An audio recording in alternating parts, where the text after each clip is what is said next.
Hello, welcome to Rob, Ryan, Red, the Wrexham podcast, brought to you in association with Red 10 People Development. Well, Wednesday wasn't very good, but Tuesday night was a lot better. On today's Wrexham podcast, we will look back at the last two matches, bring instant reaction to the Carabao Cup draw, and bring you all the latest transfer news ahead of deadline day as well. All that and more on today's show.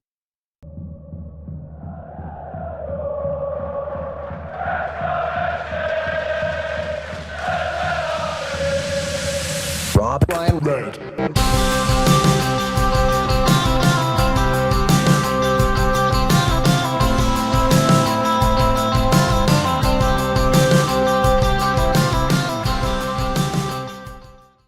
Well, Nath, if people are watching on YouTube, they might notice a slight change in lighting. It's 11 p.m. on Wednesday night. We delayed the intro of the podcast to react to Wrexham's massive Carabao Cup draw. We were watching the teams come out one by one.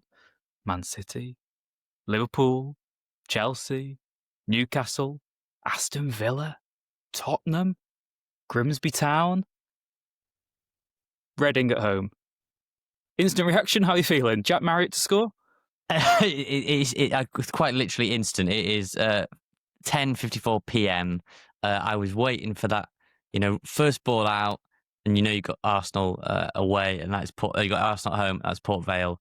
Lincoln have got Chelsea. Some unbelievable draws, just not us. Although, if I'm trying to give it a positive spin, I would say it is a winnable tie, right? In North Wales, we're not trekking down to Reading, and that would have been even worse. At least it is a home draw. The Kairos under the lights, which you've said many a time, under the lights, you can have special nights. Hull City being one. That was the Ollie Palmer game. Hopefully, this isn't the Jack Marriott game. By that point, we will have a settled team. And look, Parky's been in the Carabao Cup. He's been deep in the Carabao Cup before with Bradford. And suddenly, when other Premier League teams are knocking each other out, that's winnable. You get into round 4, and then how many more rounds are there? Is it like round 4, round 5, quarters, semis, final? Yeah. Obviously, I'm not saying you can go all the way, but all we can do right now is try and beat Reading. So in the space of about 30 seconds, I've convinced myself it's quite a good draw, actually, and we can go to the final. As simple as that, yeah. Like I said, rather have Reading at home than Reading away. The Parky derby, a good chance for us now. And again, the quirk will be because after registration deadline, it'll be a stronger team than we've seen against Hull and against Preston by virtue of the fact those of those players won't be registered anymore, the ones that featured in that game. But Rich, when are we going to get a good draw, though, man? I was going to say, if we want to play a Premier League team, we just have to get to the Premier League because we've had these incredible cup runs. Other than the Harrogate FA Cup defeat, you've had the FA Cup run where, no offence, it peaked at a Championship Sheffield United. You had Championship Coventry as well. You've had Championship Blackburn. You've had Shrewsbury in the Cup. You've had Harrogate. Come on, please give us a Premier League team. Can I go on record right now? Every time Wrexham ever do anything, and rival fans say football is rigged, the FA want to get Wrexham to the Premier League. Well, this is the proof. This is proof that Carabao don't want us to have anything fun in life, because surely they would have fixed that for us. Absolutely, Sky don't want Wrexham v. I mean, I said in the main podcast that'll get me shouted out that I said all 3 Welsh teams got through, but the 3 Welsh teams in it. But it's Swansea got a home draw against Nottingham Forest, I think. Cardiff are away at Burnley, which is a stinky draw, really. Even though it's Premier League and we're at home to Reading. Sky would have loved nothing more than us to be the first name out in Arsenal and Mikel Arteta having to come to the racecourse, something like that. Or us going to Tottenham, or Chelsea coming to us like Chelsea going to Lincoln. Like I said, I think that actually the conspiracy is that they're mapping out for us to go all the way to the final. We're getting to Wembley. That's what it is. Chess, not check, or checkers, not chess, whatever they say. So yeah, I don't know. We don't need to flog a dead horse here. It's not an amazing glamour tie, but Preston wasn't, and you had a belting time, and I had a belting time there. So very winnable that at home. Reading's focus obviously will be on the league. Because they're trying to push to get out of League One. Is our focus on the league so much? I think a cup run would be great fun. It seems like we're a cup team right now. And also in case this is the last time I speak on this little intro part, I'm going to say that I teased that Jordan Davis had an offer on the table from Newport. He signed for Fleetwood Town while we recorded the podcast. So just gloss over that fact. And we wish Jordan all the best at Fleetwood. And now Nathan Salt's fantastic editing at midnight. You should be listening to this just hours later. Without further ado, here's the actual podcast we recorded much earlier in the day when we had lots of vim about us and we were energetic. And now, time for some bedtime reading, or is it Reading? On with the show. So, Nath, I think we were both in quite a bad mood after the weekend and the way that one went. Preston, though, it was a really fun away day. I thought we went to a brilliant pub called the Black Horse in the town centre before we got there. Some fantastic ales on display. It was amazing. And then going to the game as well, I know when the draw was made, we were quite despondent about playing another championship team, maybe a team we'll go back to Deepdale in December, and see us back there again. But there was I love these games where you get to see a kind of second string lineup. There's nothing really riding on the result. I obviously want us to win, but it doesn't matter if we don't. And there's just this sort of cathartic experience of just enjoying the football for what it should be. Kind of don't put those pressures of the league on it for a bit. What did you make of the evening? I suppose a lot of changes as well. What did you learn about Wrexham from Tuesday night at Preston, I suppose, is the overriding question. I learned that we've got a lot of grit. Some of the old boys who probably won't be with us that much longer. They'll be with us on planet Earth, probably not at Wrexham AFC for too much longer. They've got grit and they've got heart. I think it would have been easy to... God, that first half was poor, wasn't it? When I watched it back, I got home and immediately watched the highlights from the game. I just travelled back from watching. And, you concede from a set piece, the second goal, the first one. And I just thought, well, first I want to say an amazing away end in terms of just the view you had. That'll be one of my favourite away ends, I think, of the year so far. I know we weren't in Southampton away and we were with the Prawn Sandwich Brigade, but that was kind of tucked away in a corner. This was behind the goal. I know he didn't fill the end, but Preston mate of mine was in the other side and he said, you were really loud, you brought great noise, you clearly travel really well. And the end was brilliant. I just thought we showed real spirit. And, to all the criticism that he's had, and I think Parkinson and some of the players, and I think rightly so after Saturday, which we'll get into in a bit, Preston was a kind of vindication that this team isn't just going to get buried because we've started slowly. We are into the third round of the Cup for the first time, League Cup for the first time in 44 years. And I think it's the first time all three Welsh clubs have made it through for a good number of years as well. All three Welsh clubs, that's going to upset some people down south. Three Welsh clubs have made it in. They're not even listening to people down south, are they? Although I should say that one of those clubs down south is trying to get a Wrexham boy in Jordan Davis, but we shall see before now in the window if that comes to pass. But no, overall, I just thought the main thing I learned was there's real spirit. There might not be quality all the time from some of these players, but you can't fault their spirit. Yeah, I think that's an overriding theme of the first games this season as well, that I've been disappointed with the league matches, particularly the way that they've gone against us. The Southampton game, obviously to not win from there.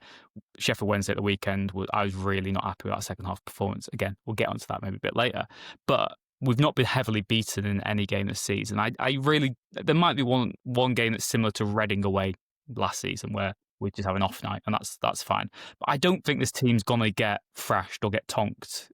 I just, like you said, I think there's a lot of character, a lot of experience, and just a lot of determination there. And what was interesting as well is that at the weekend in the league, we started with a strong team and just didn't really have the subs. We didn't make subs anyway, but we didn't really have the subs to bring on to influence the game and get back in control. Whereas Tuesday night, we started with a weaker team, and therefore we had the subs who could come on, make a difference.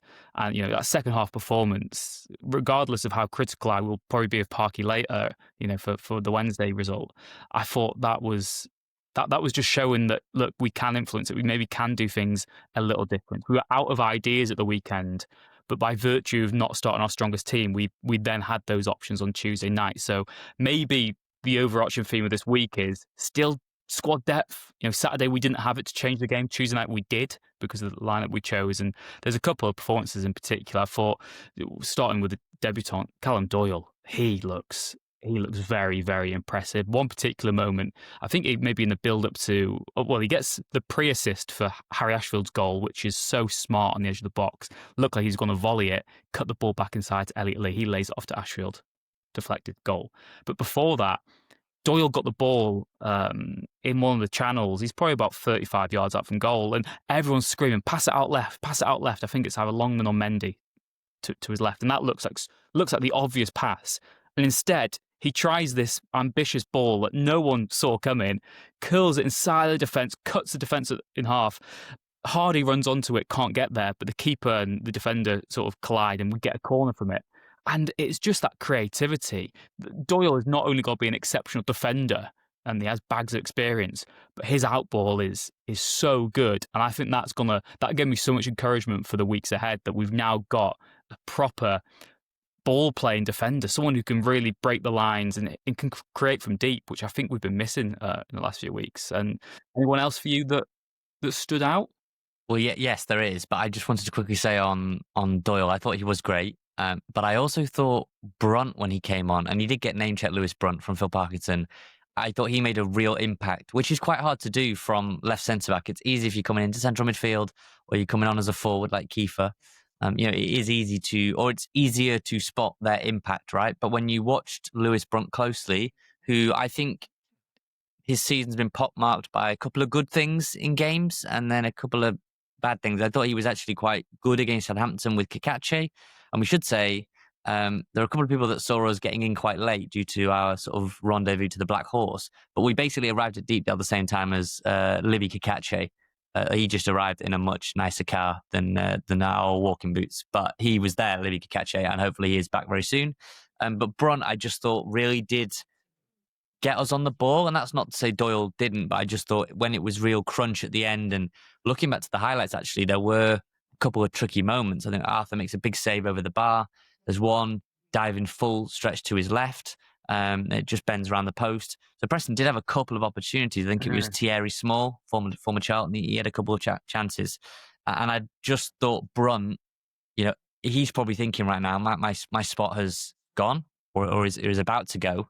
And I thought he stepped up. But the player I was going to pick out was Harry Ashfield, who, I can understand. We're in the away end that there's a lot of angst and a lot of people that are frustrated. There were a couple of times he got brushed off the ball. But what we're forgetting is that he is doing things a lot of players his age are not doing, which is playing in proper men's football. And for me to see, I don't know if it's out officially by the time, we're recording this now, but I'm sure it will be by the time it's out. But, to still see Harry Ashfield not in the mix for Wales under-21s in their latest squad, and to not even be on standby for that squad when he's getting beaten out by academy footballers. Rich, you and I have watched a lot of academy matches. I think that is unfair. And I thought it was poignant last night to see Parkinson say something that we'd mentioned previously, I think maybe during the tour, Rich, when Ashfield was doing really well, that they aren't in a rush to loan Harry Ashfield out. If anything, their thinking has always been, let's not loan him out because he's a freebie. If anything, it was us saying that maybe it would be better for his development to play those kind of games every single week. And okay, he gets good fortune with the goal, but I thought he grew into the game big time in that second half.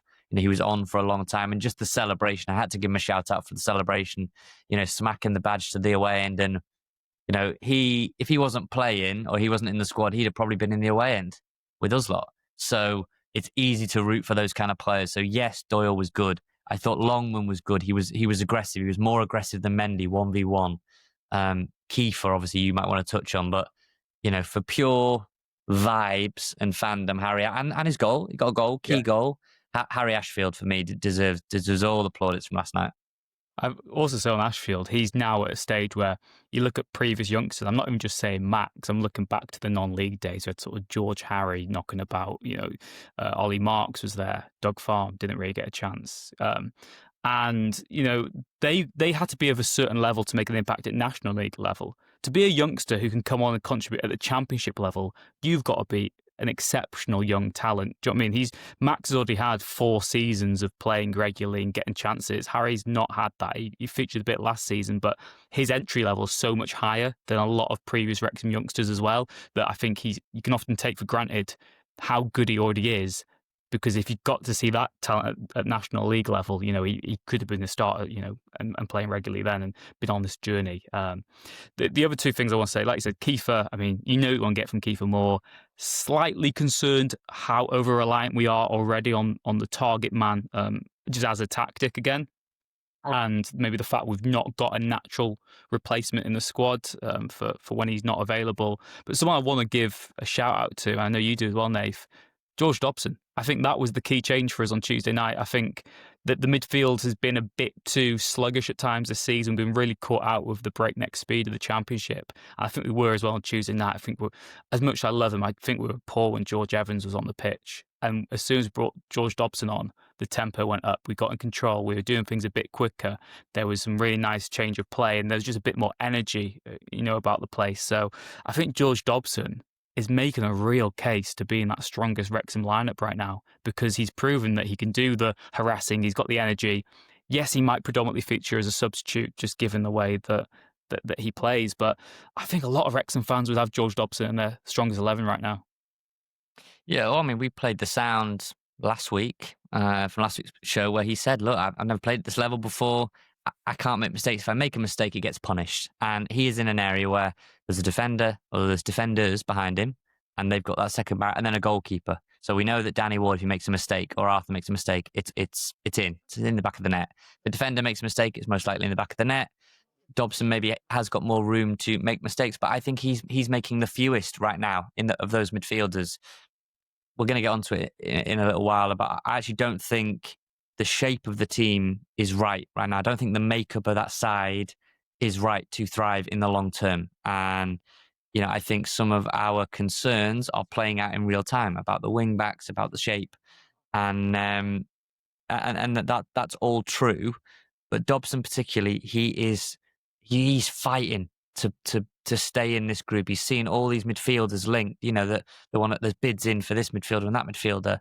And actually, I think if anyone's going to survive it right now, it should be Dobson. He was great. My sort of best player against West Brom, I thought. He was one of the better players against Sheffield Wednesday. I know Kieffer Moore scores twice. He was very effective when he came on against Preston, and he'd be in my starting 11 to face Millwall. So, yeah, he deserves his flowers right now.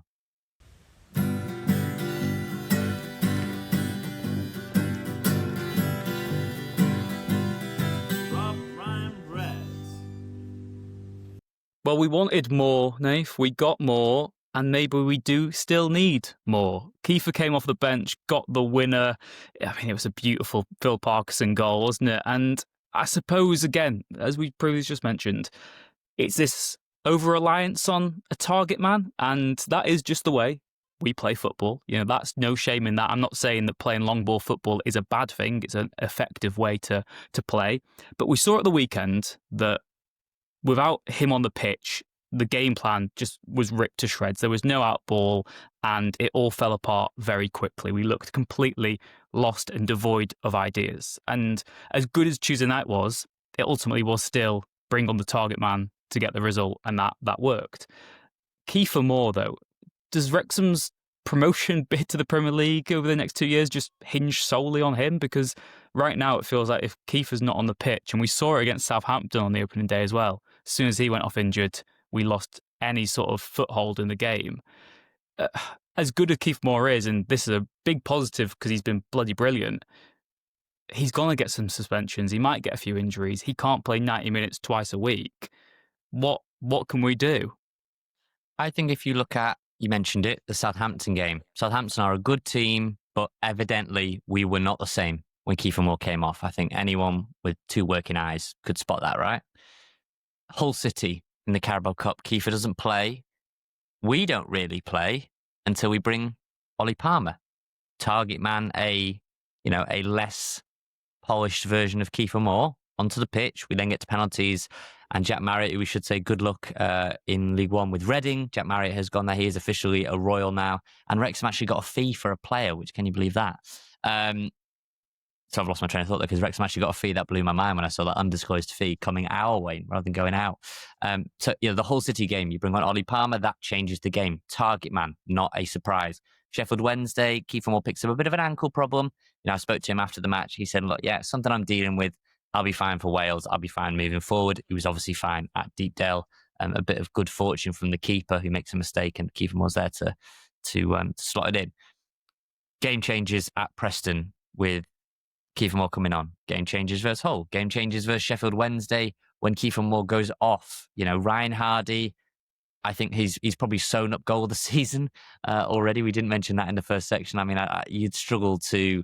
Also, I love the fact that Callum Doyle will get an assist for that. He'll get an assist for that despite, most of it going down to Ryan Hardy. But the target, I think it is, to answer your question, I think it is. I think if Phil Parkinson is to take us over the top, who knows? That is very much up in the air. It'll be with Kieffer. It'll be with a target man. It'll be with Parky Ball. And I just look at that, the makeup of that squad, that 25, that 26, that 27 with a couple of freebies like Ashfield. And Kieffer Moore is one of one. And we're going to go and get some more midfielders. We've gone and got some more defenders. We've got a couple of keepers. Kieffer Moore is one of one. Sam Smith cannot do what Kieffer Moore can do. Ryan Hardy cannot do what Kieffer Moore can do. Nathan Broadhead absolutely cannot do what Kieffer Moore can do. Josh Windass, Jay Rodriguez, none of those can, right? And Ollie Palmer is going to leave in the next couple of days. He was not in the squad versus Preston. Hull was his last hurrah. So that will be the Ollie Palmer game. That was the perfect send-off, really. But you just look at it and go, any issue with Kieffer, and I struggle to see how this thing that's already stressed and stretched, how it works. Again, I think that's another point. I was really happy on Tuesday by the full time, but at halftime I wasn't. And again, it felt similarly that we didn't really have that foothold in the game just by the way that we play and the strike force that we'd selected at that moment in time. And again, obviously, Kieffer Moore comes on, it turns into a good result. I don't want to be too critical on that one, but there's been a lot of discourse this week, hasn't there, Nath, just in terms, and I've been vocal on it myself. I said after Saturday, Sheffield Wednesday, you can spend all that money on players, but if you've got no new ideas, you're going to come unstuck. And it was incredibly frustrating. And I don't want to become an entitled Wrexham fan by any means, but I think the Sheffield Wednesday result and second half performance, the performance was unacceptable in the second half. I'm not saying to draw with them is an unacceptable result because, that happens. And I suppose there's been this other theme this week. There's been a lot of discontent, I think, through the fan base of, will this style of play work? Will it ever evolve? My question to you, Nath, is does it have to evolve, do you think, for Wrexham to take that next step now? Because we've said for weeks, these players have a ceiling. There's some players who have left because they're not good enough for the Championship. We all know that. And there'll be some players on our squad now who won't be good enough for the Premier League when we get there. Does the manager have that same ceiling at some point? Are we close to that ceiling? And I know it's a difficult question to answer because I'm firmly Parky in. It's just... Nathan, are you Parky out, basically, is what you've just dressed up in a nice way. I would say, yeah, obviously, every manager has a ceiling. Otherwise, any manager a manager in League Two, at the top of the League Two, I don't think can do, obviously, what, say, Pep Guardiola is doing. But, is Pep Guardiola suited to managing Grimsby Town away at Colchester on a Tuesday? Probably not. With the ideals, Parky Ball works in certain respects and has worked incredibly well for us, whereas some tic-tac purists are not going to get great joy at Barrow on a Tuesday night, are they? It's probably not going to happen. It just doesn't fit and mesh very well. So that's why certain managers are iconic.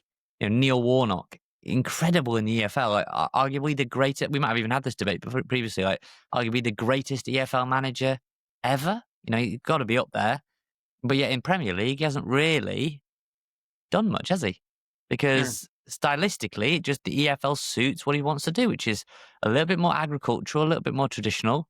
And they're all seen as pejorative words. They're kind of negative terms, a terminology that is not endearing because it's like Parkinson. And I saw all the replies a lot of the replies to the Preston tweet about we have exited the Carabao Cup was this picture. I might even put it on screen now if you're watching on YouTube, but if not, it was a picture of a dinosaur with Parky's head on it. And it's like you've just been Jurassic Parkinson, basically. And, people are leaning into it and it's a bit of fun. I'm sure that hurts Parkinson a little bit because he'll think, I'm playing winning football. I'm not playing kind of this awful brand.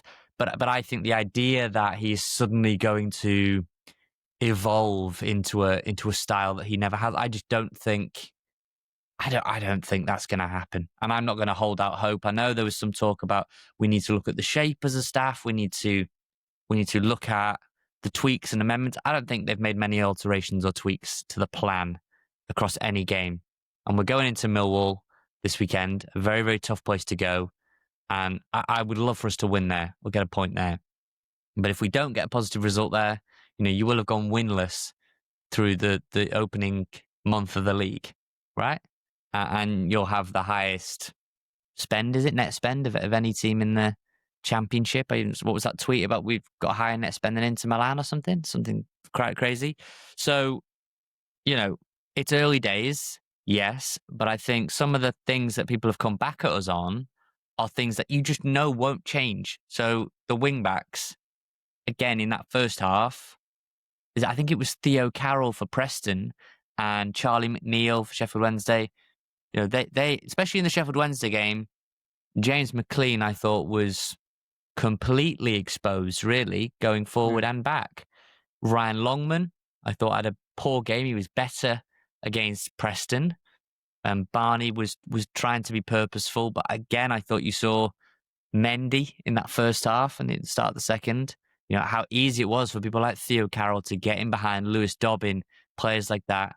We've been over that. You go back to a previous show, you can hear the whole thing about if your wing-backs are not in your top performers, you are going to lose football matches. But the curious thing for me right now is we know it's going to be Kieffer, right? And I think it'll be Kieffer and one Offen, which is probably going to be Nathan Broadhead given the price tag. But if not Nathan Broadhead, it'll be Josh Windass. And I'm not quite sure in the ecosystem where that puts Ryan Hardy, Sam Smith. When you have 5 substitutes, probably both of them get on, right? Most of the time. Kieffer's not going to play 90, 90, 90, 90. Not going to happen. And it's in those non-Kieffer minutes. Again, people know they might be sick of it. They know I love basketball. And one of the things, a good friend of mine supports the Denver Nuggets, Rich, and they have arguably the best player in basketball, and it's Nikola Jokic. And when he's on the court, they're incredible. They are like the best team in basketball. When he's off the court, they're one of the worst. Yeah, they completely fall apart. And I feel that sometimes already with Kieffer. When Kieffer isn't, when we're not playing to Kieffer's strengths and he's off the pitch, we're not the same. So there's a very, very long-winded way to say I don't think the style will change. But what I want to ask you is the makeup of the midfield. I was speaking to you. I was speaking to Chloe, who was there. We dragged out last night to the game. The midfield was concerning you. A, why? And B, how can we fix that? Because that is such a key area going forward. I think last night, or against the Preston game, we set up as kind of counter-attacking in the first half, but we had the one deep player in George Evans, who we've always said wasn't mobile enough at the time. And you had Lee and Ashfield, who I thought were both trying to sort of bomb forward and get on the ball, and both players sort of free roaming number 10s. And that just meant that the midfield was very disjointed. There was no sort of connection from back to forth. It's why Doyle was so important in being that player who progresses the play from deep. He was effectively playing as a defensive midfield at times, Doyle, whenever he's allowed to push up.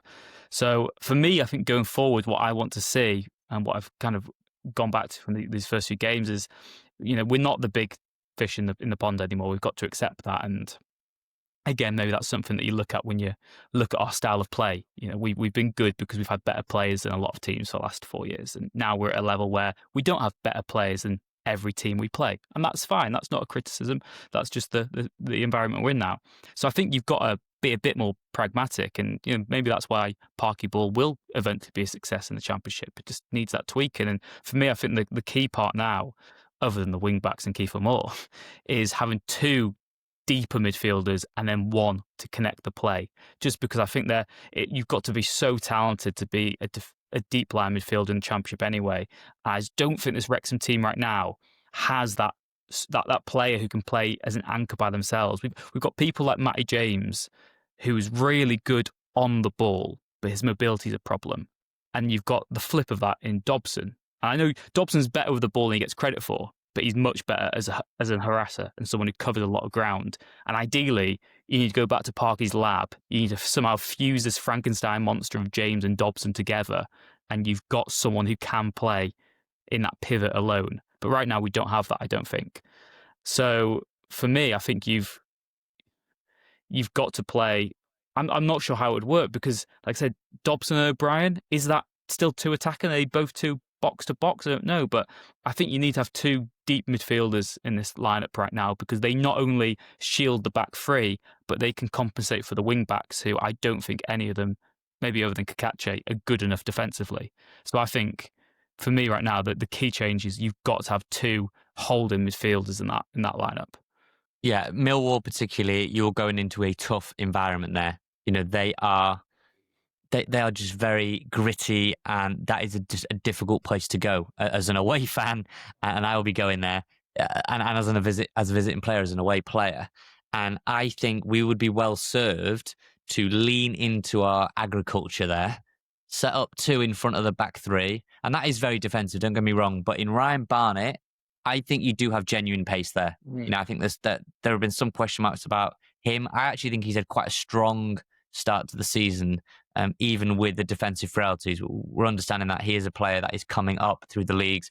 I actually think he deserves to be kind of uplifted, really, even given some of the difficulties, because let's be honest, what is the stat, Rich? Of all the teams in the EFL, Wrexham have the worst expected goals against. So that's not what we've actually conceded, but the amount of times teams should have, in the sort of stats boffin's mind, scored. We are far and away the worst. We're number one. We have the worst number of any team in the EFL, despite playing far fewer games than teams in leagues 1 and 2. So that is an issue big time for the defence. And like I've said about the wing backs, the centre backs, the wide centre back stretch, Cody's exposed. We're conceding a lot in the 6-yard box. Very, very poor. And that'll need to be looked at. But Barnett, I think, can give you pure pace. On the other side, do you go Barnett and Longman? You know, that they are. I think Longman did look bright, you know. And if Kakache, we don't know. We didn't sort of do a Sky Sports News and collar him for the podcast at his window. He did have his card down. I felt a bit like Sky Sports on transfer deadline day about exactly where he's at. We believe he is close to coming back. But I wouldn't be averse to go in there, sitting in a little bit, try and frustrate their main striker. Is it Ivanovic, I think? Try and keep him quiet. Try and keep some of their players quiet. Get the home fans to get a bit frustrated because it's Wrexham, it's Disney FC. It's how are we not beating these? These haven't beaten anyone yet. Yada, yada, yada. We're going to be a top 8 team like West Brom, and they beat them, and Southampton, and they beat them. And we should be beating them at the New Den. Just try and keep things very, very solid. Don't let them have too many chances. And then you go. And then you've got Kieffer. Then you've got the long ball, who it will stick to him. He will get wrestled to the ground. You saw when he came against Preston, he did win free kicks quite easily and quite quickly. Edge of the box here, you know, and what you want to do in games like that, I think, and again, I'm not a tactical mind, so take it with a pinch of salt, exactly. You want to close the lines, close the gaps between the lines, because against Preston, first half, huge gap between midfield and centre-backs, and then huge gap between Hardy and the midfielders. So the midfielders then push to close that gap, massive gap behind. They drop off, massive gap. You've got to try and condense things and then say Smith, Barnett, Longman, you're going to have to be our 3 best players. You're going to need to make it stick. If it's Broadhead off him, you're going to bring a bit of pace, and wing back, go. Because we've got 2 sitters, we've got 3 centre-backs, that's 5 defensive-minded bodies. That in getting big games away from home, we're already not getting results. So I don't know why we wouldn't look at that in a game as tough as Millwall away. I guess that's the other quirk, isn't it? That we've got this high of winning in the cup again. I know the whole game was technically a draw and we win the shootout, but it does take away from the fact we've got 1 point in the league so far. And Millwall is a very tough game. You could even argue, because we played Southampton on the opening day, Millwall a couple of games in is actually maybe the hardest game we've had this season because of, you know, going to the Den, a team who's now settled. They've got more continuity from last season than Southampton had when we played them on the opening day. So this has got to be a really tough test. And yeah, I've got no issues if we do play a bit more defensive and try hurt the team on the counter-attack, because you've got to do that. And again, this is the main criticism of Parky, but also his biggest strength is he just plays the percentages. He just does what he thinks is the most effective way to win a football match. And it might frustrate us and annoy us. And obviously at the weekend, it was all wrong because it was the same style without the right players to make it work. But I think that I think this weekend is one of those games where you really can do that. So it's going to be fascinating to see how it actually comes about. And yeah, I just think we need to get that first league win, because as good as Tuesday night was, if we go to Millwall this weekend and we don't get anything, it's going to be a very, very long international break.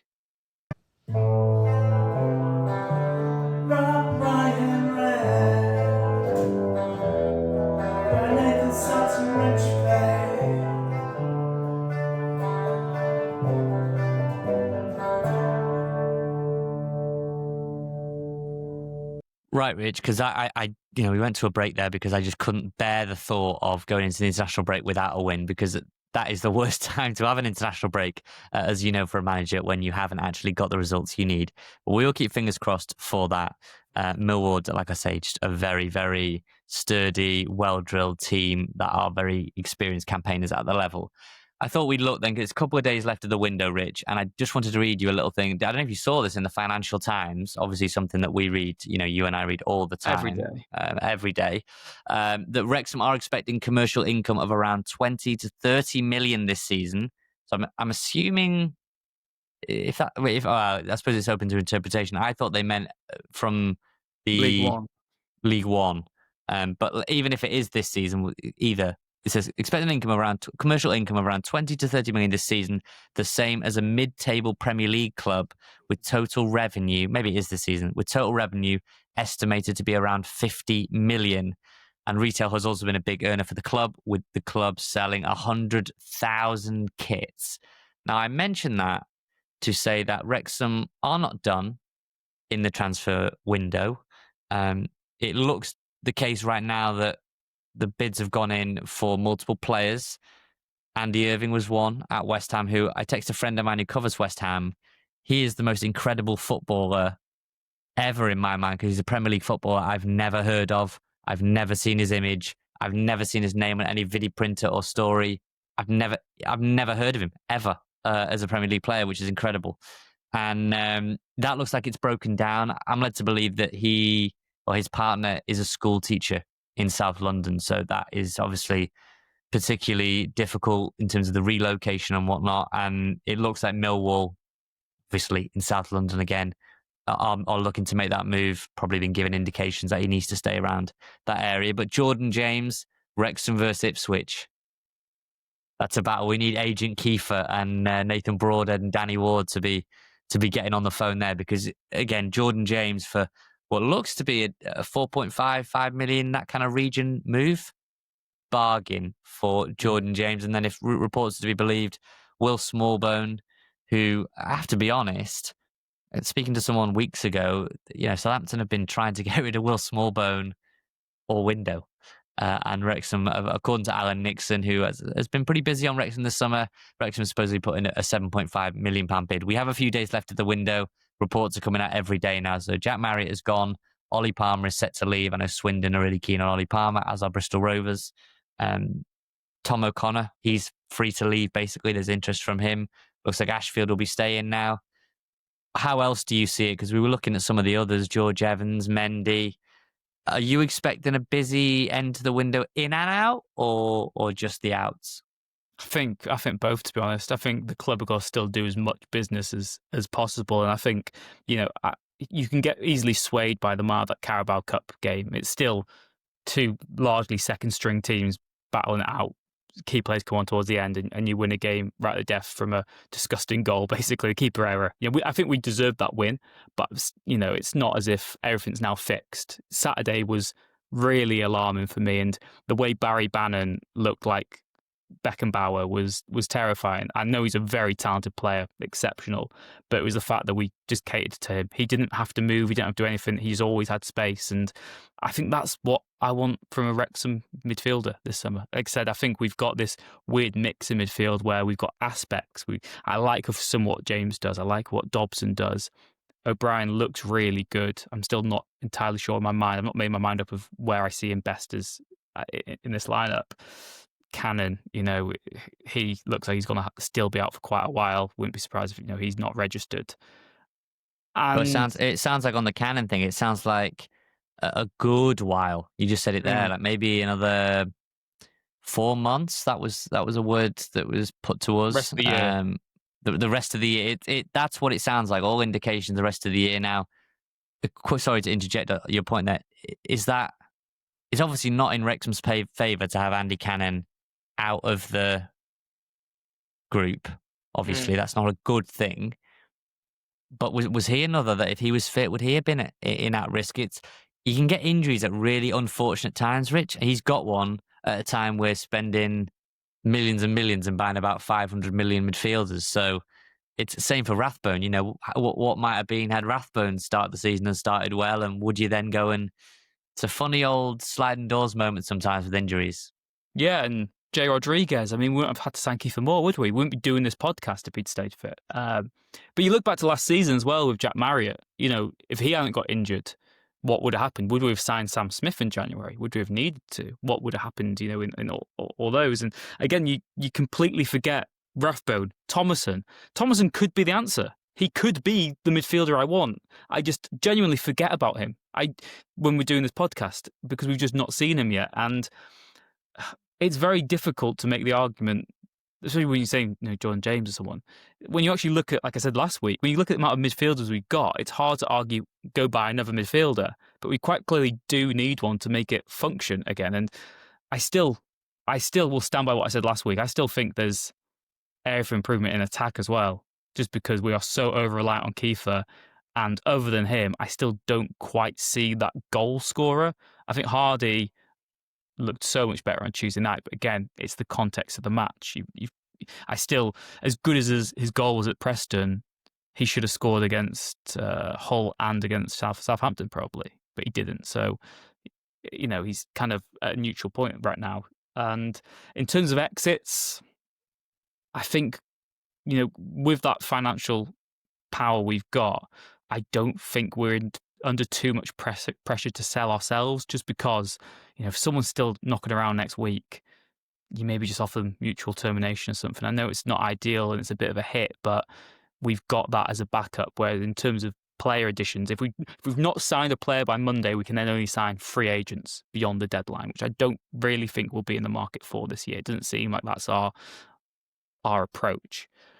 So, yeah, I think I wouldn't be surprised if it's busier in terms of incomings almost, that the focus is on that for the next few days, just because you've got a real clear deadline for new arrivals. It has to be done by Monday evening, whereas some of the exits could go on longer than that, just because you could offer mutual termination and things like that. So there's going to be a lot of farewells, I think, still from Wrexham this summer. Rich, I text Sutty, who people will know, not just through the podcast, they will know Sutty, and I actually texted him to say that I'll be quite glad when the window closes.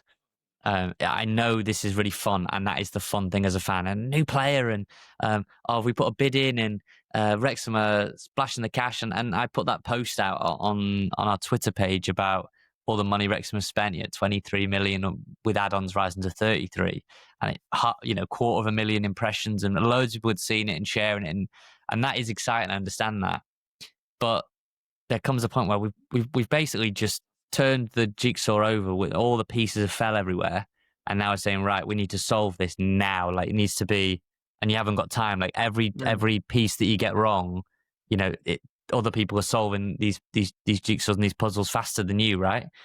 And there's immense pressure to get it right. And I will be quite glad, actually, as I know it's difficult. I know if when that list drops and we're seeing 25 and probably Gorgeous George isn't in it, and that Jacob Mendy won't be in it, and others have gone, Marriott's gone, and Palmer is not going to be in it, and he'll have left by then, and Mullin's gone, and Farl's gone, and really the National League survive. I mean, Elliot Lee will be in it, you would have thought, but he played so really well hard in that as well, I thought. Yeah, it's so hard to say, though, isn't it? With a few days left of the window, if we go and sign 3 more players or 2 or 3 more players, we're already at like 29 registered senior players, I think, as of Wednesday. We can only register 25, but 4 over, plus then you sign 3 more, you're 7 over, and suddenly that's most of a lineup. So there could be a lot to go. I just think we need to get it now, get everyone in the building that we're going to go with, that we're going to run with, and say that is it now until January, and go, right, these are our guys. These are the skill sets of XYZ. These are how we can set up. And certain players are going to be picked every single week. Your number one goalkeeper, we've had this debate already. We don't need to have it again. They are going to be picked every single week. Moving forward, Callum Doyle and Connor Cody are going to be picked every single week. You would like to think Max. I still think that will be a kind of up for debate slot. Wing backs on both sides, I think, are up for debate slots every week. I don't think anyone has nailed those positions down. In midfield, I would think O'Brien would start every week that he is fit. I would be surprised if he becomes a bench player. Other than that, right now, those other two that go alongside, I think they are up for debate positions. I think Dobson has done well, but just the nature of where he's come from, and if anyone else comes in, James, I think, has done okay. I think he's looked a little bit pedestrian in recent games. The player playing off Kieffer looked like Windass was ready to lock that down after Southampton. Then Broadhead's come in on big money. Looks like that's the only role he really fits, and Kieffer. So Kieffer's going to be nailed on. But you've got the one playing off him, the wing backs, the two midfielders, the right centre back. There's a lot of up for grabs positions, and I think the sooner you nail that, the sooner we go into every game saying we don't need to do a predictor for what the team's going to be. We know what the team's going to be, bar one change. That is Wrexham. That is the team that we've built, and we ride and die with that. And if it doesn't work, the manager will eventually pay with his job. And if it works, we will do well. That is the nature of football. Ultimately, you build a team that you believe in with your tactics, and then we'll see. The proof is in the pudding. Yeah, I think, again, it's one of those where any manager will tell you it's so rare you've got all your 11, your strongest 11, fully fit. So there has to be some changes as the season goes on. But I agree with you. You need to have a much clearer idea than we've got now. And I think Parky as well can't wait for the transfer window to close, because I understand why he's used this opening month to look at as many players as he can, just to really make sure he's getting the right decisions when it comes to the final 25-man roster. But at that point, he then knows what he's working with. And he'll have a pretty clear idea, but there might still be one or two in his head. It's going to be really difficult to cut some players. Like I said, injury might come into it. There might be some little bits like that influence his decision. But I think for everyone associated with the club, I think they can't wait for the window to shut, just so they know this is what we've got now to work with. And then, regardless of what happens this weekend, Parky has got the best part of a week and a half then. International break for him. He can really think, right, what is my strongest lineup? What are we going to do? How is this going to function? And maybe that's then when we see Wrexham kind of fully unleashed. And as disappointed as I was with the Sheffield Wednesday result, it's also kind of good sometimes to have those results, because it makes you realise, geez, we got away with one there. Danny Ward's save at the end was huge. We cannot afford to be that passive, that pedestrian again. And hopefully that's kind of it out of our system. Maybe that's a tough learning curve that we've got over, and we will see. We've got to get better. Millwall this weekend, though, Nath. We've been talking about they're the strongest possible lineup. Not everyone will be available this weekend. Did anyone on Tuesday night suggest to you that they might be worth a start? What are you thinking if you were picking the team for this weekend? Doyle would go straight in. Like I said, I really did like Brunt, and this will probably raise his level. And if you're Brunt, I know you are a left centre back, but he's clever enough to play anywhere across that line. And if I was him, I would be looking at Max and going, let's bring it on, and we'll see. But I think it will be Max, because Max didn't play on Tuesday.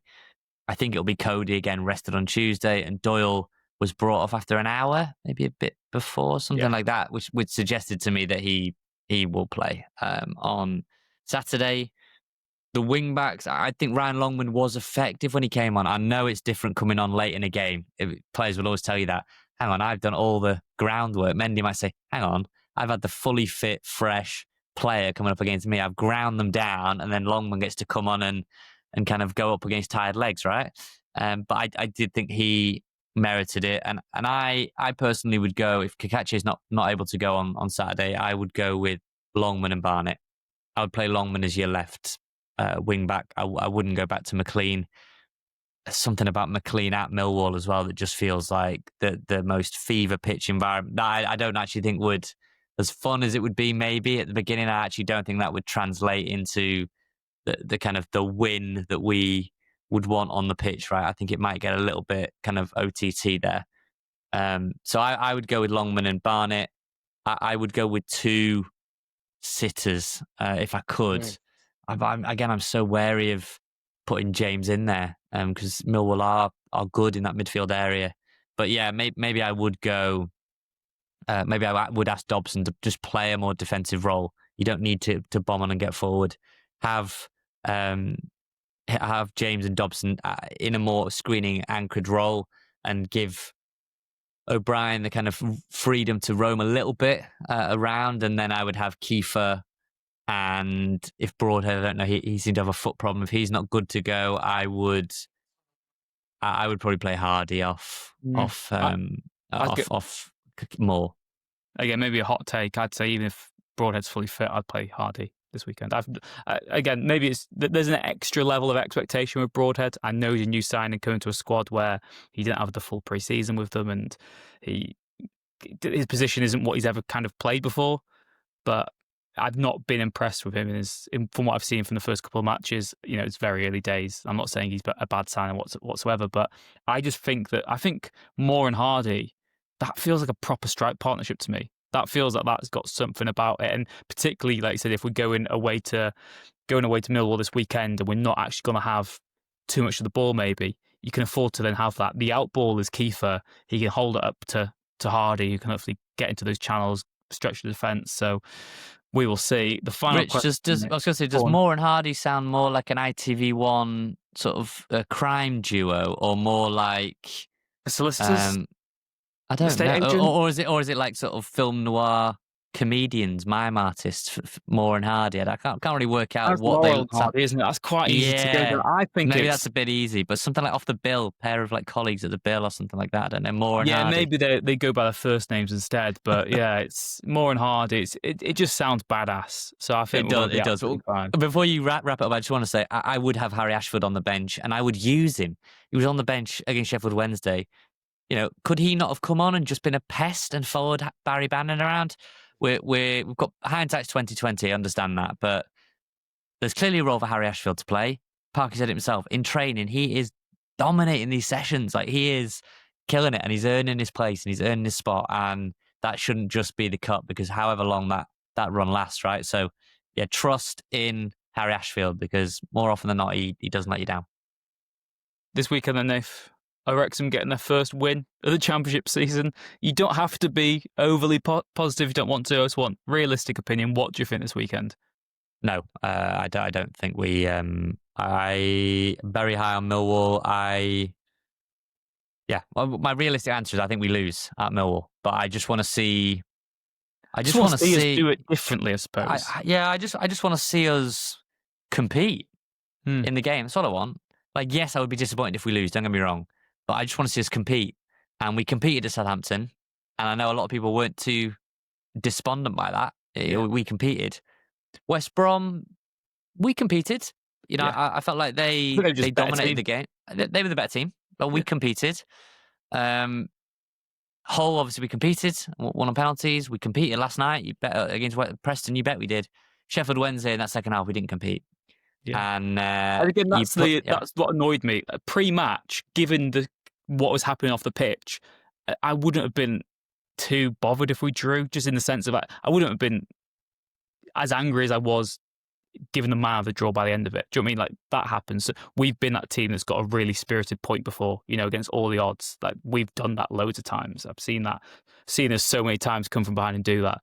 But the manner of it and just how devoid of anything we were in that second half, that what filled me with concern. And now let's hope that, buoyed by Carabao Cup success, the Carabao pumping through our veins, we can get the first 3 points on the board this weekend. Fingers crossed. London. It's going to be exciting. Whatever happens, we will be here next week to reflect on that. We'll also reflect on the closure of the transfer window, and given it's the international break next week, we will take a better, maybe more analytical look at the first chunk of the season, what we like, what we don't like, and maybe see if we need to revise those pre-season predictions. As always, thank you very much to those of you who've stayed here until the end. If you're new around here, please do leave a like and subscribe, whatever platform you're on.